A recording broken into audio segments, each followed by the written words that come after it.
Start.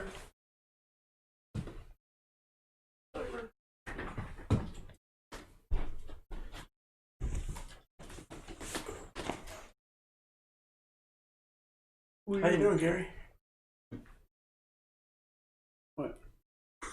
Are we starting yet? Yeah, we can start anytime. Okay. Hey, welcome to Rock, Paper, Hand Grenades. I'm Representative Gary Hopper, and this is Josh. Josh, right? It's Josh. You love to still forget. Josh. It's Yeah. still Joshua. Still Josh. So tonight we're actually doing it the day before at Josh's house over in the big. Tell people. Oh yeah. In a secluded studio. area. And undisclosed location. And so anyway, we're here with General Don Bolduc in our secluded location. Welcome to the show again. It's great to be here. Thank you. I wanted to get you on because I'm pretty psyched about your candidacy. I got to be honest. I know I'm supposed to be sort of impartial, but I am not. And the reason is, and it's for a weird reason, it's because I love people who have humility. All right, you've got great accomplishments, but the humility you still have in spite of those is absolutely wonderful. Because people who are arrogant that go to DC, their arrogance is just fed by being there. Mm-hmm. They go there and people say, "Oh, you're so smart, you're so pretty," and they probably won't say that to you, but. No. I've never heard that in my entire life. Right. Ever. But you know what I mean. It's like they'll just feed into it. Somebody who's humble enough to be self-reflective is going to do well in DC because they're not going to be cowed or scammed by the onslaught of BS that you're going to have to undergo when you get there. And I think your point's very valid in that one of the biggest worries of people that I see across New Hampshire is the idea that the politics of power, money, and self-service needs to be replaced with character, integrity, and selfless service. Right. And I think when you really look at yourself and you identify yourself as a public servant and someone who wants to work for others, the humility factor comes naturally. And although you still have to be very cognizant of, growing too big for your britches. And there's a story I used to tell, if you don't mind me telling a story. My wife and I going out to get a couple of iced coffees on a very hot summer day after a function where I had just been promoted to brigadier general, and I got to tell you, they fill your head full of all kinds of stuff, and you feel pretty positive about yourself. You have like 1 in a 250,000 chance to become a general officer. The odds are Right. Yeah. So those are pretty steep odds. Sharon and I stopped in at a Dunkin' Donuts. It was at her hometown, and I was in uniform. And I said, Sharon, I'll stay out here. I'll get the car all situated because we were on to another location. And she went in to get the iced coffees, and the next thing I know, she's hugging this guy in there. That automatically gets my attention. Right. Husband, yeah. right? I would think so. And Yeah. I'm thinking, who's this guy she's hugging? Right. And next thing I know, they're talking, and my wife is laughing and throwing her head back in her arms, and I go, hey, that kind of actions are kind of reserved for me, right? I mean, that's my, Yeah, I think you would think, right? You're right. kind of selfish, I So guess. I'm watching and I'm looking, and she finally leaves this gentleman and goes and gets the coffee, and on her way out, she stops and puts the coffee down. I've got full visual of this, right? You got video? And they're hugging, and and then she kisses, and I'm like, what the heck's going on here? And now it's my midbrain that kicks in, right? Oh, yeah. I'm not okay. thinking logically with the right and left hemispheres of my brain. You're back in I'm Afghanistan. now, that's right. I'm now in the okay. Who is this guy mode? And but I was cool when she came out. I opened the door and she sat in there, and I went around the other side and I sat down. We barely get out of the parking lot, and all I could say was, "Who the hell's that?" Right. And so she goes, "Oh, that's an old boyfriend of mine from back in high school days." And I go, "Oh, really? Wow, just think, thinking to myself, just think, if you had married him, you wouldn't be married to a brigadier general right now." And she goes, "Hey, let me tell you something. If I had married him, he'd be the brigadier general, and you would be more Haven't we all heard that line from our wives? I know. And so, The constant first of all, reassurance. there's nothing wrong with working in a coffee shop. Let me say that right up front. Yeah. It's great. I love coffee shops. I go in and get coffee. Right. Thank you very much. But my point is, you got to remind yourself to be humble and that nobody is better than anybody else, no matter what they do. Yeah, I know. And I have a good woman in my life to remind me of that, right? And you have to have people like that, because sometimes you can forget. Yeah. And you always have to be reminded that, about servant leadership and about doing for others first before yourself. Right. And most of the time, we haven't accomplished a whole lot of things in our lives that didn't come with a lot of help from the people that we rely on. That's exactly right.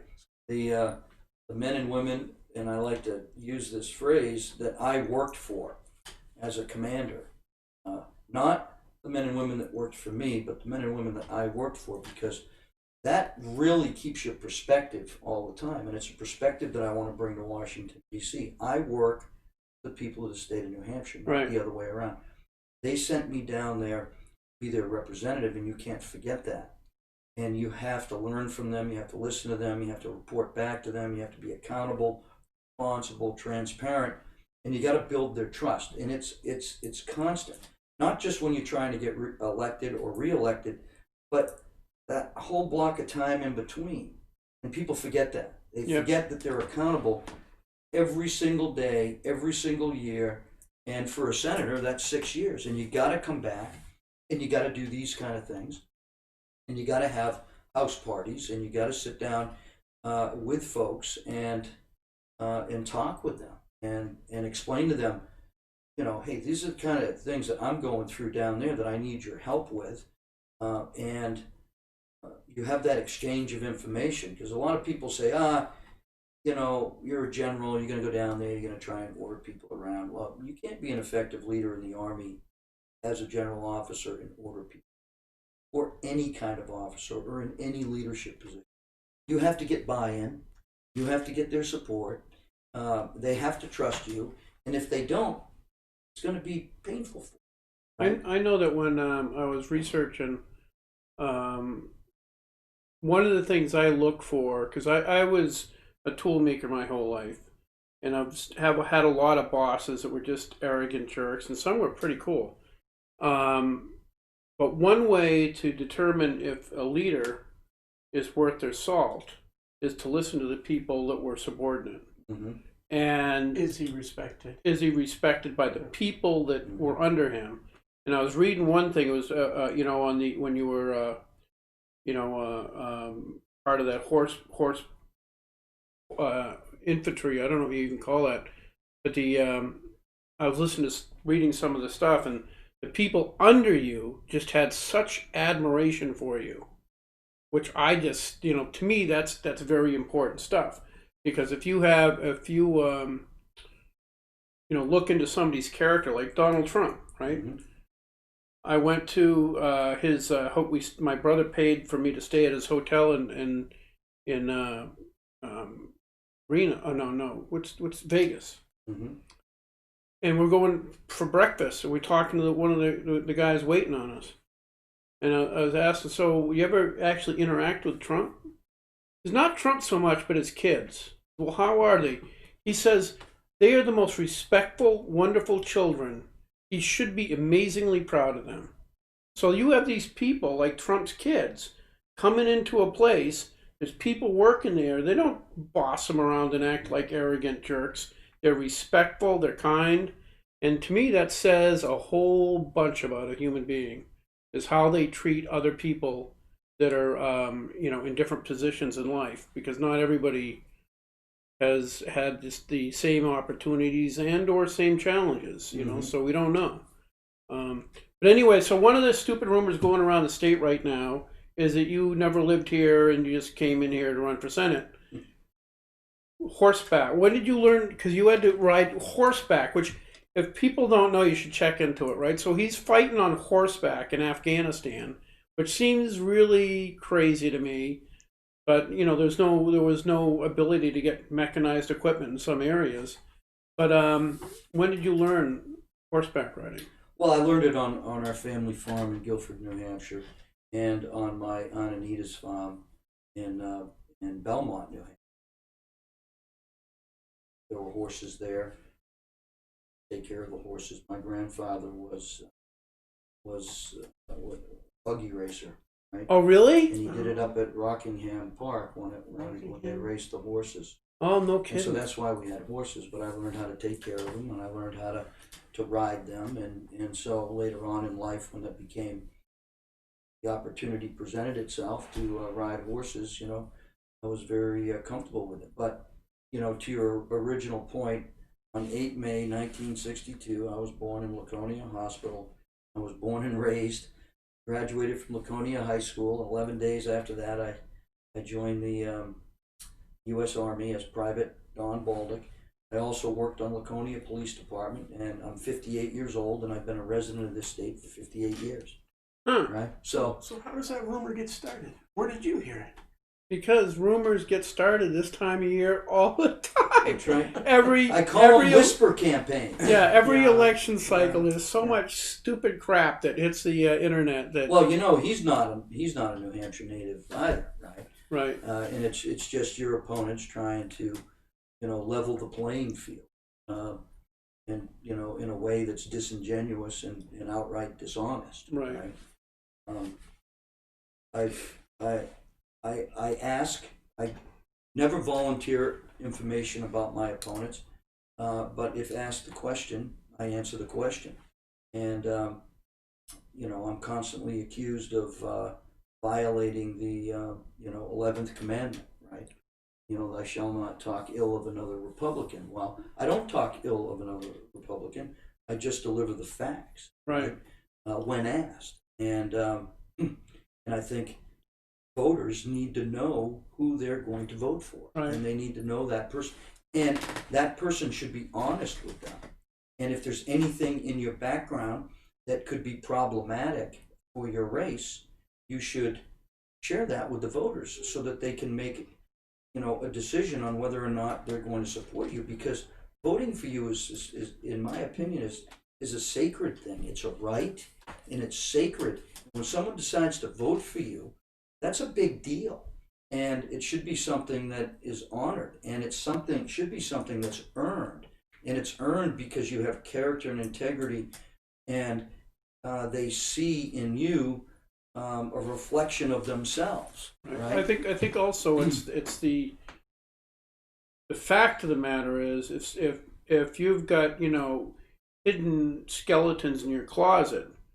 Alex Schwarzkopf said he wouldn't run because he doesn't have skeletons. He's got full bodies in his closet. But anyway, if you have got skeletons in your closet, to me, one of the most important things is we take back our country from what I see as a socialist takeover, and we need a Republican to represent New Hampshire in the United States Senate. So that to me is priority number one, right? And so if somebody has skeletons in their closet and they don't tell you in the primary, well, the Democrats are absolutely going to tell you in the general. Mm-hmm. Right. Oh, And absolutely. We are seeing that some folks do have, some rumblings of skeletons, but we're not seeing a whole lot about it in the media right now. And it's because it's being saved. It's being saved until after the primary. Mm-hmm. And if you've survived to the primary, then that's when they're going to hammer you, because they want to get to you during the general election period.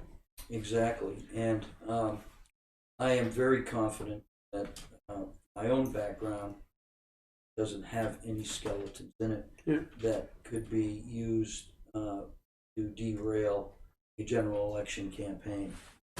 But You one know, of the other the normal things that you would see, you know, criminal behavior, you know, previous criminal behavior, you know, problems in your home, you know these, you know, fraud, misuse of money, you know, all these things that Property they money can come. seems to be a big one for Yeah. a lot of candidates. Yeah, the not to, the other thing that I want. I don't have any money Oh, that's the to fraud that's the anybody. That's the perfect answer. I don't have all that I extra don't have cash. any foundations Yeah. that have built anybody out of money. I don't have. Yeah. You know what I'm saying? Yeah. I just don't. You know, I'm very. No, I I'm know, a regular guy. I know. I said I'd support you as a state rep. I didn't even. I think I've gotten a hat out of it. Mm-hmm. I think that was it. Yes. I didn't get like coffee yet or anything. No. So You got a hat. yeah, That's I right. got a hat. As So- a matter of fact, I think you bought me my coffee. I did. I think so. Yeah. I was sitting there. Is I'm that- not I was very sitting good there at when that. I Is that got a there. declared contribution to the campaign? Yes. He now. But- He now. We have to subtract $1.50 from a $2,800 contribution. Right, Max yeah, contribution. I yeah. think we're safe. We're safe. Yeah.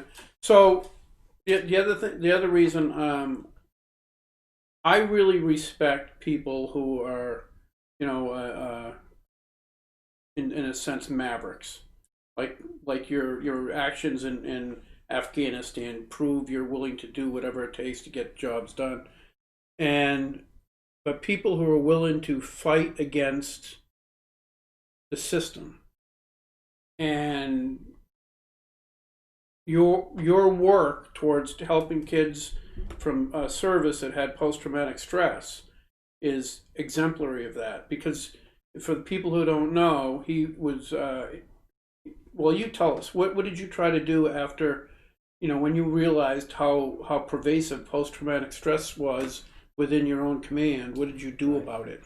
Well, the first thing that I did was I got myself the help that I needed.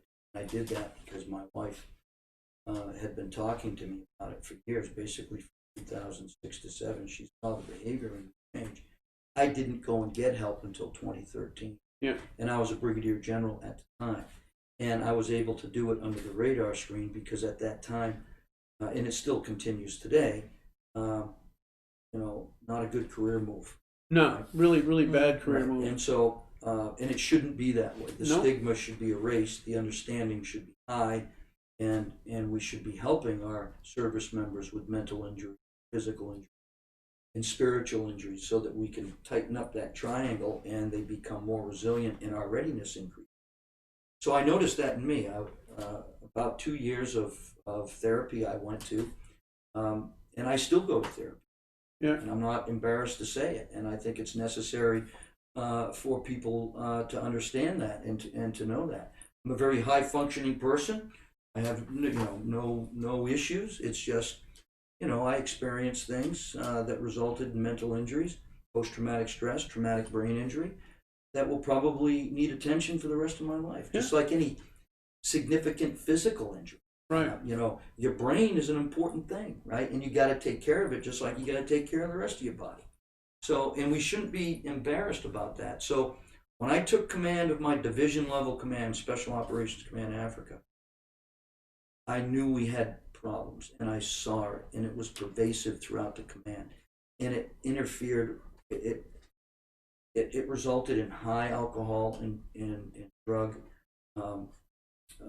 misbehavior, right? Problems because people are self-medicating, domestic issues, issues at work, harassment in the workplace, other things that shouldn't be going on. And you wonder why in an elite special operations unit you're having these problems. Well, you're having these problems because people aren't thinking clearly. You know, they need some help. And so we created a program that did that. And we had tremendous success with the program. The higher-ups didn't like the program. Right. They didn't want me to do the program. And then they liked less that I came out public, not only about the program, but about myself. Right. And so I used myself as an example. Right. And I did get phone calls saying, this isn't going to bode well for your career. And I said, well, I'm not doing this for myself. I'm doing it for the men and women that I work for, because they're very important, and so are their families. And I'm telling you, and my wife can be my, can validate this.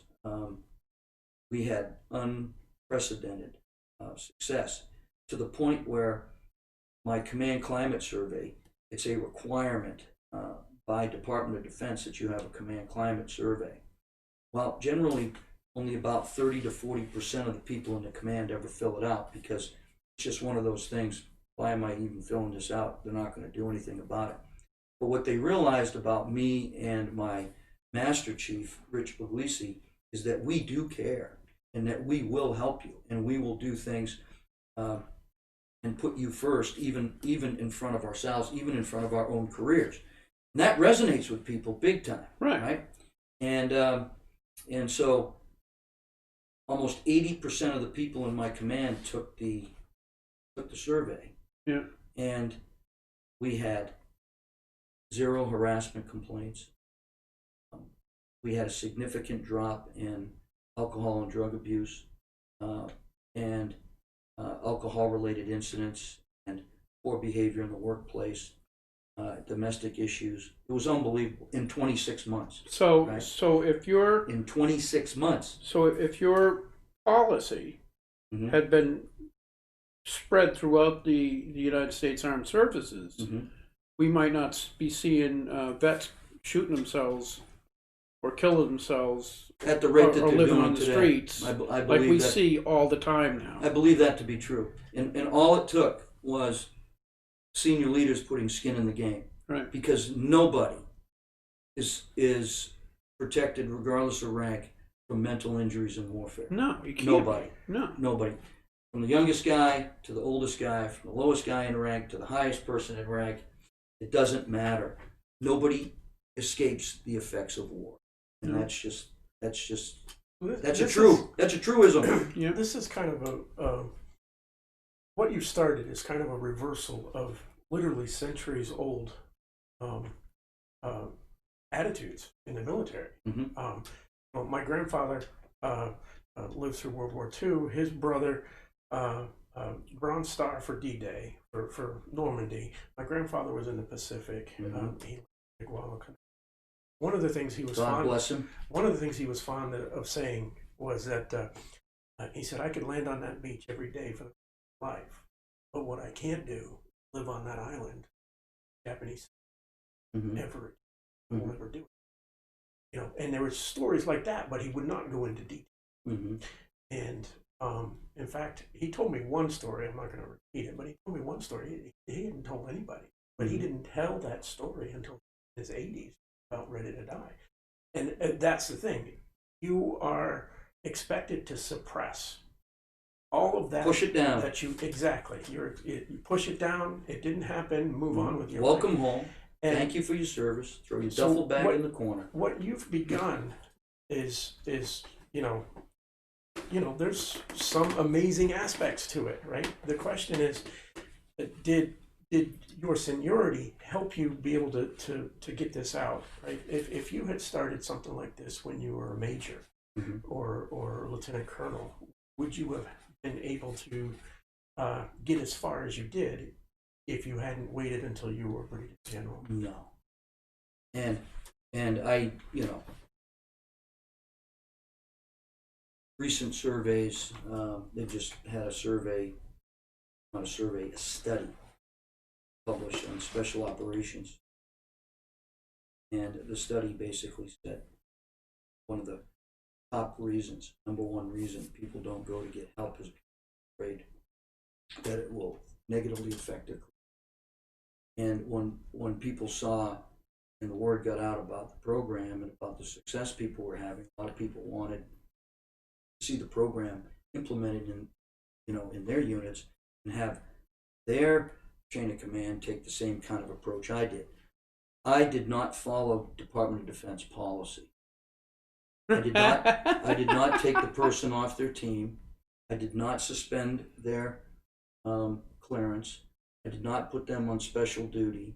I kept them on their team, and I kept them doing their job, and we got them help that they needed. therapy they needed, and we used, you know, our technology to be very creative, and they were able to deploy to Africa and do their deployment for 6 months and come back and still get their therapy and still get taken care of. And we find that guys and gals recover much quicker when they're allowed to stay with people that they love. And stay in the routine. in the routine. You rip them Right. out of You of rip what them they're out, right. used to, And you it makes isolate that trauma them. worse. Right. So when I'm talking to large groups about this, because I do talk about it a lot, I take 2 chairs, right? I take a chair and I move it away from everybody else, and I ask somebody in the audience to come and sit in that chair. And then I identify somebody else, and I said, "You have a broken ankle, and what are you going to do?" "Well, I'm going to go to the doctor." I said, "Well, what do you think the doctor's going to do?" "Well, they're going to X-ray it, and if it's broken, they're going to put a cast on it." And I said, "Great. And when you come to work, what do you think people are going to do?" "Well, they're going to ask me, what happened, this, that, and the other thing." And I said, "And they'll probably help you out, and nobody will stigmatize you, right? And I'll ask them, are you going to stigmatize someone for a broken ankle?" Meanwhile, this other person is sitting over here all by themselves, and everybody's looking at them, right? I go, this is the person with a mental injury. This is the person with post-traumatic stress. Who's perfectly normal, was your friend on Monday, but on Tuesday, we now separate them from you. And we now shine a light on them, and we say, they have post-traumatic stress. They have they have post-traumatic stress. Ooh. Right? And it's happened to me in this campaign, right? Yeah. The same kind of things.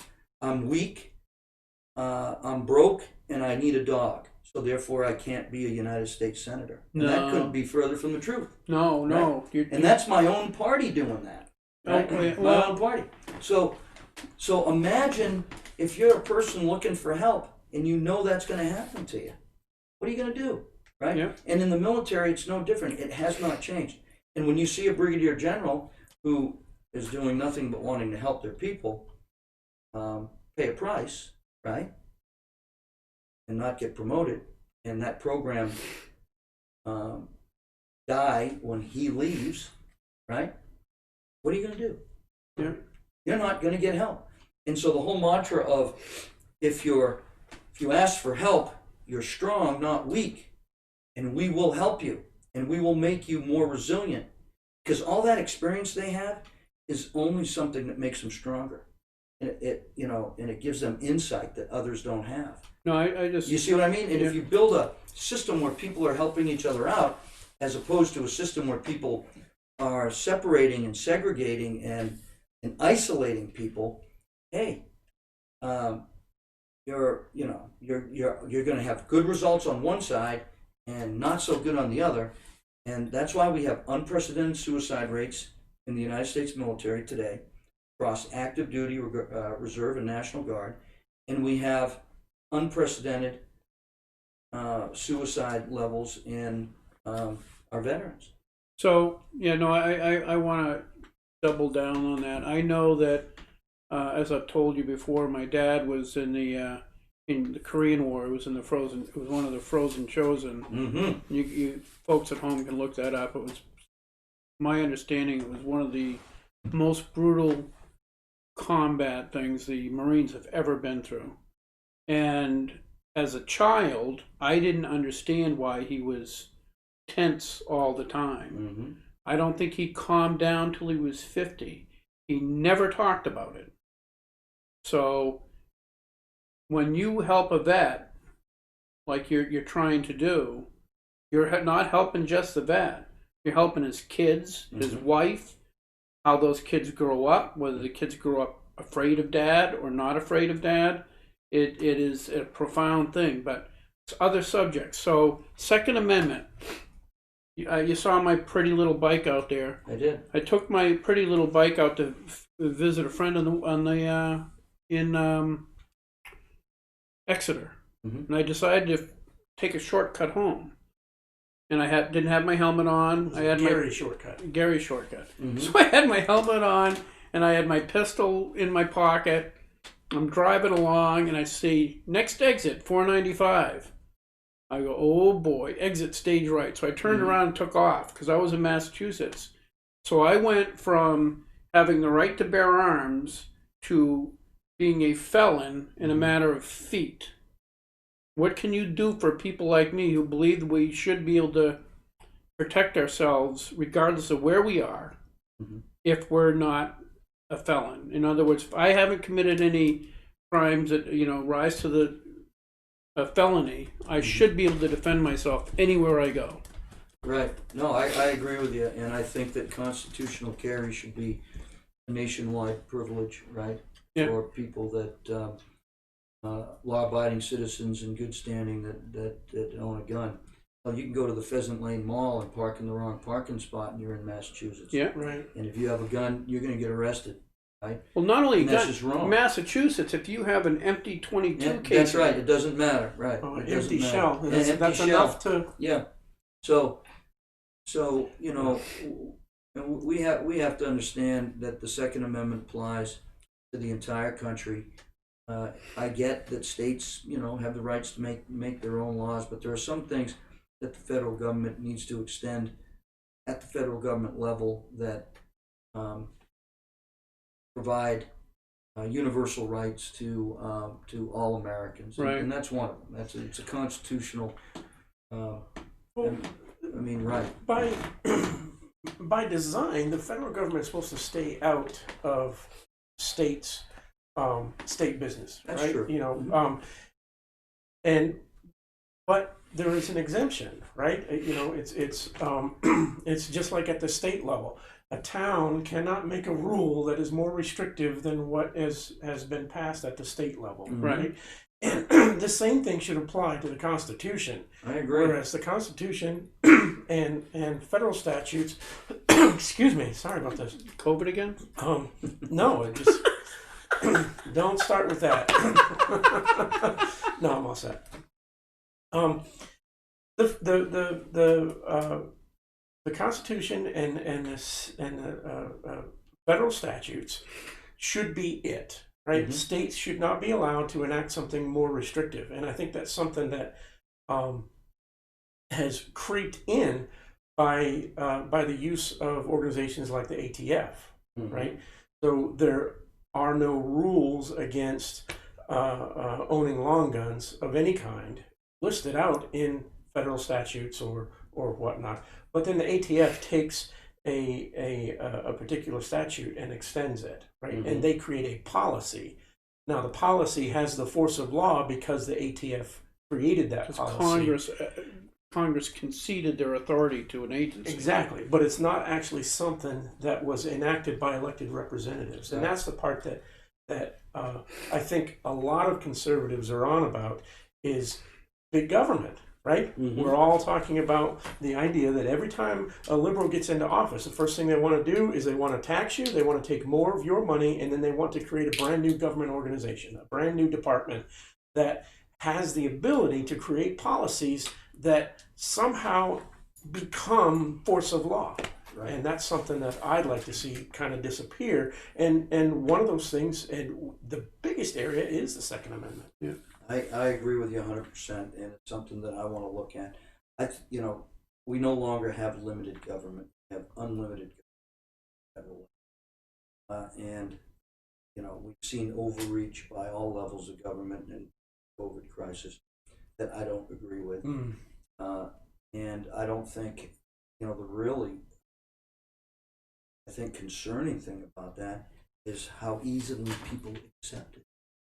Yeah, I think even those of us in this room, it's almost like they're getting conditioned to go. We are already conditioned to carry a mask, even though 99% of the places we go, we don't need it. That's right. But we're conditioned to do it because we're being told to do it. Right? And that's what I tell people. I say, you spend your entire life being told what to do, being told where to go, how to live your life. And that's not what we as conservatives are. We have to get away from that. We have to train ourselves not to listen to that. I agree with you. I think it was Sean Morrison posted an article on Faceplant that Corky Messner believes in, speaking of overreach, federally mandated vaccines. What's your position on that? I completely have the opposite position. I don't believe vaccines should be mandated at all, and I don't believe that people are prevented from going places, public places, with if they don't have vaccine. Because I'll tell you, as somebody who has profound quantities of allergies, Mm-hmm. I never get vaccines because if anybody's going to have an allergic reaction to it, it's going to be me, and it's probably going to be could be pretty deadly. Right. So I don't take them. So if that policy ever became law, Mm-hmm.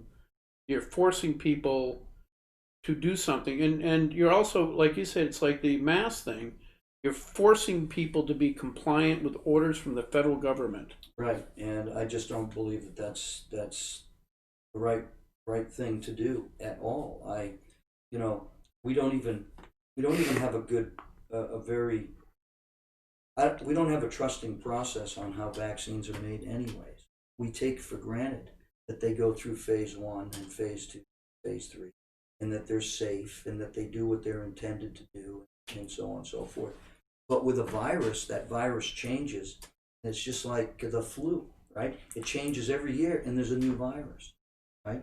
Well, last time I checked, flu shots are not mandatory. Now, they were for me in the military. I didn't have a choice. But now I have a choice.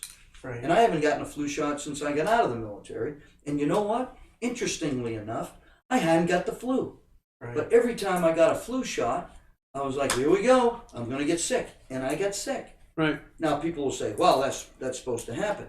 Well, then it's not a vaccine. You know what I mean? I don't trust it. And I had to get the anthrax vaccine, all 5 shots, and they discontinued it because of the negative side effects, right? So they didn't even give it, and a lot of people didn't even finish all 5 shots. They got 2 shots, they got 3 shots. Thank goodness some people didn't have to get any of those shots because it wasn't good for you.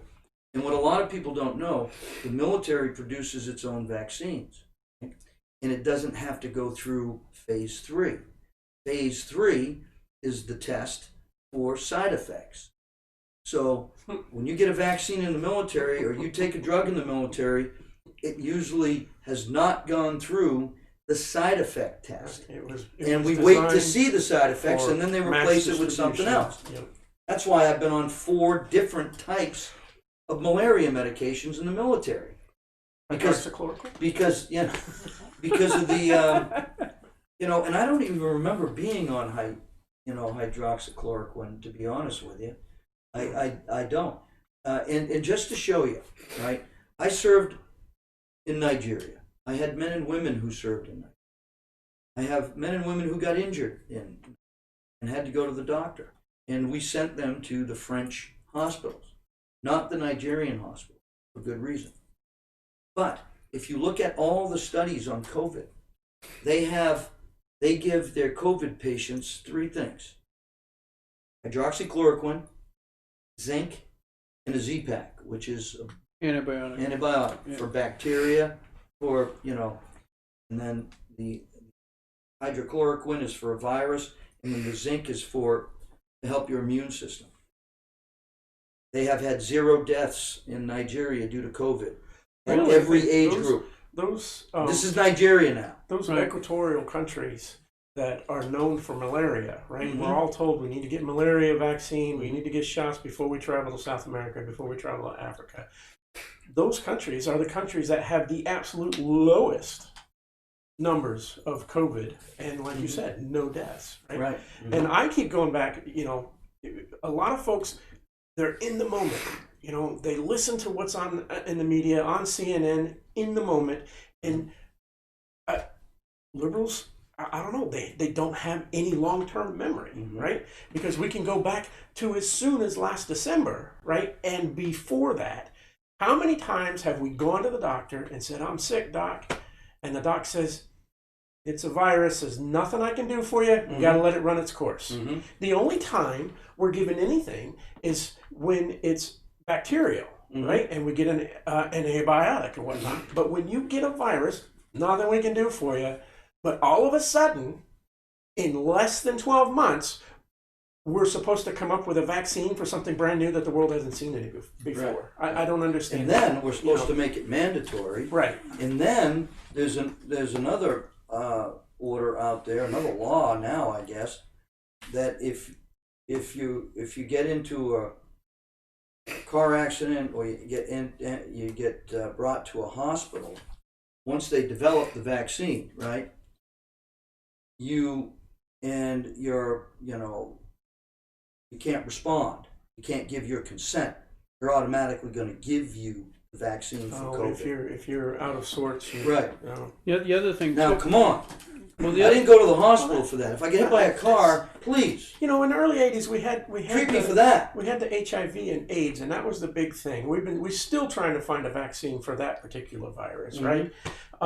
And that's when first responders started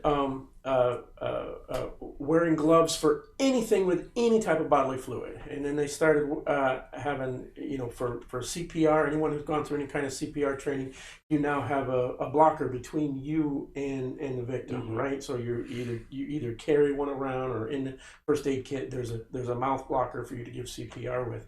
And that came about because of the exchange of bodily fluids, which was a result of the HIV scare, which I'm not downplaying that. But the point is, we changed the way we do things because of that.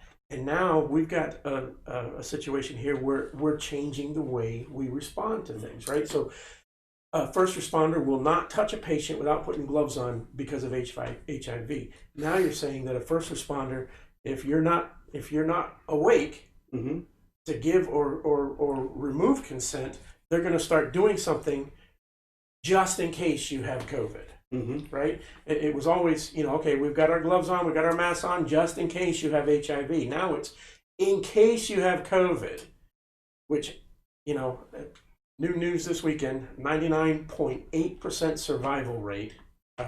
We won't even get into the CDC.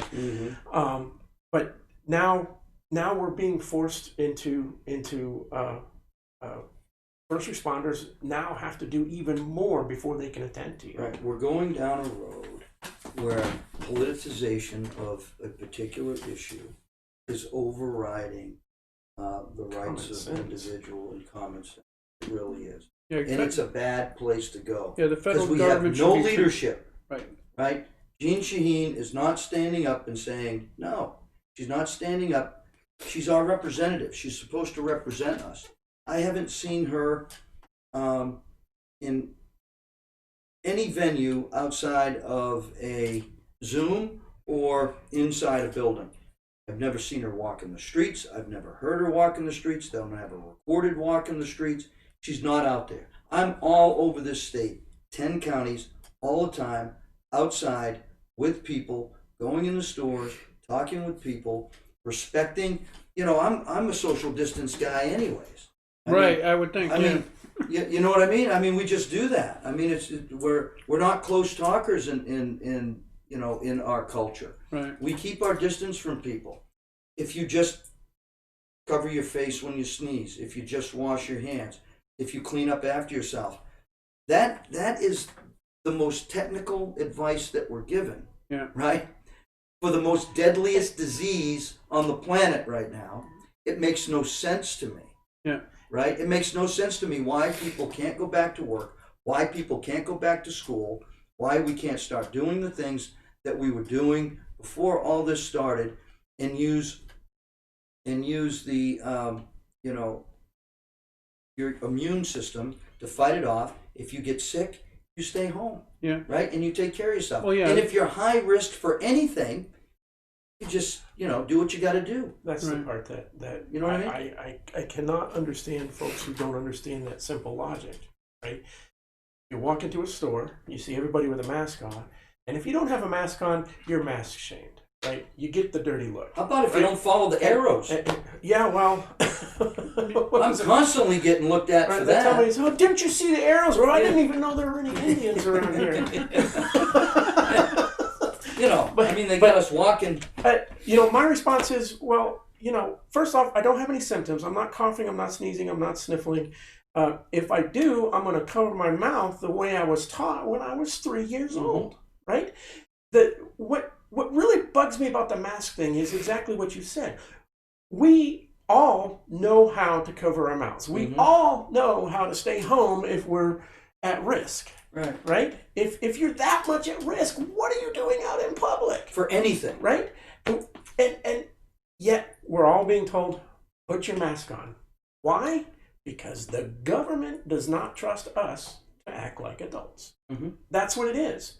The government is telling us what to do. We're being told what to do by the politicians because we can't be trusted to be adults. And we can't be trusted because it's the big shift to socialism and communism, but that government. Exactly. Yep. They want to control you. They want to make you dependent. They want you to be faint of heart. They want you to look up and say, what are you going to give me now? How are you going to help me through this devastating dependence? Thing? When we have a Declaration of Independence that set America on the right road with the life, liberty, the pursuit of happiness, self-determination, initiative, don't tread on me attitude. You got that flag, the don't tread on me flag on your motorcycle out there. It means something to us. We took on the greatest power in the world and defeated it. Yeah. Right? We defeated it. Why? Because of self-determination, initiative, don't tread on me. Because we believed in certain rights. We believed and they believed in it less. They didn't have it here. And we're taking that heart away from our children through an education system that doesn't teach them the truth, doesn't teach them literacy, doesn't teach them to think for themselves, teaches dependency. We've over-regulated them. They can't get a job at 14 years old. They can't do any of the stuff that we did at 14 years old. Heaven forbid, right? If they fall down and scrape their knee, you might get arrested for child abuse, right? I know. Not to suggest that child abuse isn't a serious problem, but I'm just trying to make a point, right? That there's child abuse, and then there's a kid that's just growing up, right? And needs the bumps and bruises to work his way through life. And we're not letting them have that. I know. We're protecting them from it. My grandson is 7 years old. We went to a function. We had to get on a yellow bus, right? To go from the parking lot over to the function. And he gets off the bus and he looks at me and he goes, Bubba, I miss riding on the, right? I miss going to school with my friends. Yeah. I miss all of this, right? You know what I'm saying? And so what was normal for him and what he understood and what taught him independence, you go down, you get on the bus, you sit down, you do your thing, you come out of school, you get on your bus. You know, all these things are life lessons for them. You know, be at the right place, the right time, you know, do the right thing, look at the right number on the bus. I got to get on number 3, not on number 5, or I'm not going to go to the right place, you know? And we're not allowing that process to take place in our children, and we can see it. And I'm an associate professor at New England College, and I love my students, but they're craving purpose, direction, and motivation. They're craving leadership.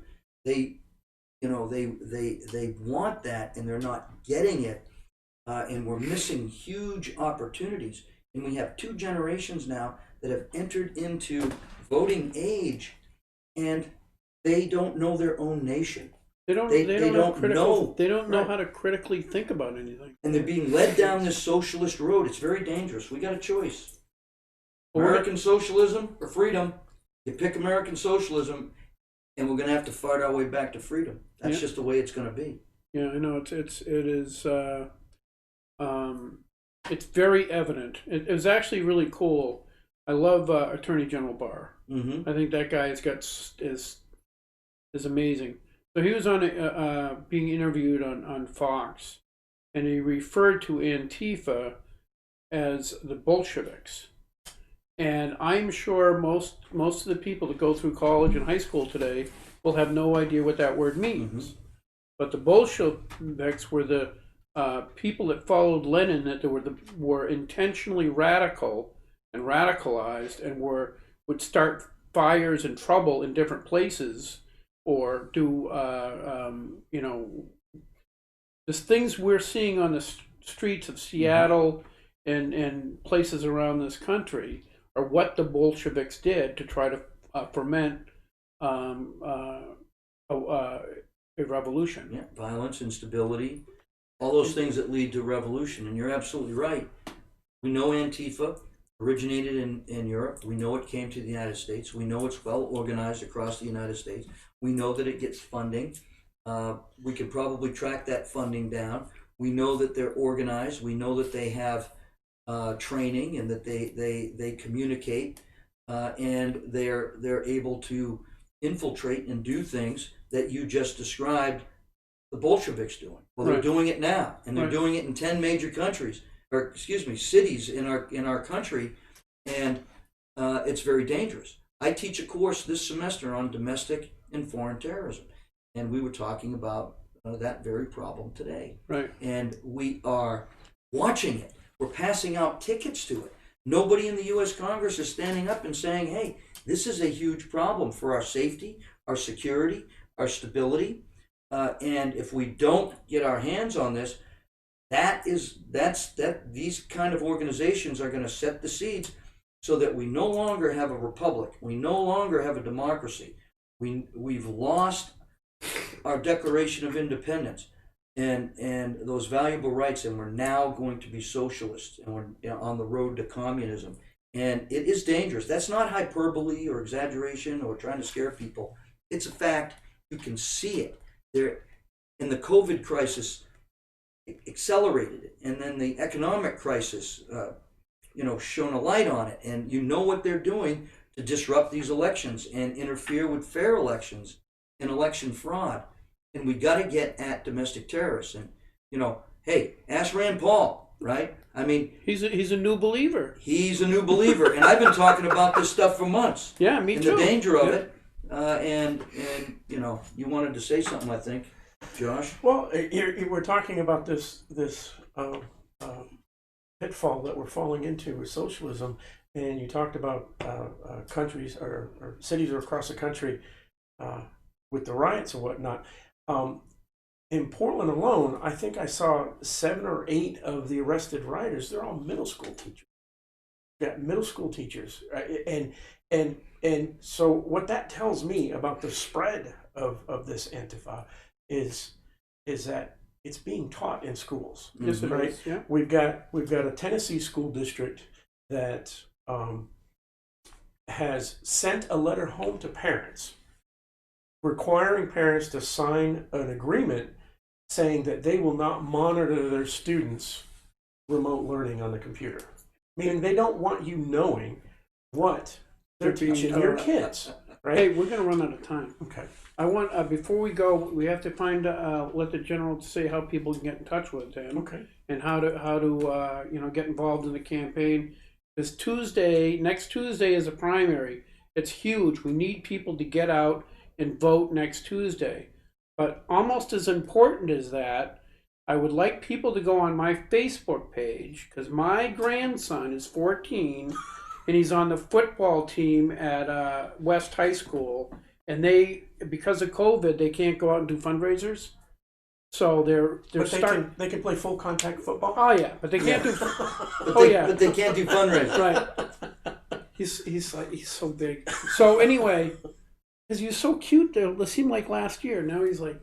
Anyway, if you go to my Facebook page, I have a link to the fundraiser for Scott Sanborn, my grandson. Good. Please do that. Now, General, how can people get involved? How can they contact you? What's the easiest way to? Our website is www.donbolduc.com. You can go to my website. You can look at what I stand for. I hope by now, after 14 months of campaigning, the words got out. You know what I stand for. I stand for our Declaration of Independence, our Constitution. I will put New Hampshire first. I will put you first. People, family, mission is my mantra. I believe in limited government. I believe in fiscal responsibility and the safety and security of Americans. And you can count on me to go down there and work for you. I am your native son and 58 years of residency, born and raised here. And I want to serve you. I have no other reason for going down there except to represent you. And your vote on 8 September will put me in the primary where I will be able to go up against Jean Shaheen and I will beat her and I will be your representative in the United States Senate working hard for you. I will be accountable to you, I'll be responsible, and I will be transparent and I will build trust with you. And you can count on that. You can take it to the bank. Thank you. And Thank you, General. thank you, General. That was awesome. And please get out and vote. We got a lot of great It's important candidates this year, out just there. like it is every year, Mhm. every election cycle. Absolutely. Make sure I don't even have a primary. This is the first time I don't have to worry about a primary. You're lucky. I'm pretty psyched. Yes. See you guys All next right. week. Thank you. Okay. Thank you. Awesome. That was 55 minutes. It went real quick in my mind. It was, Thanks. yeah, it was different for It's me. good. I'm not used to this arrangement, but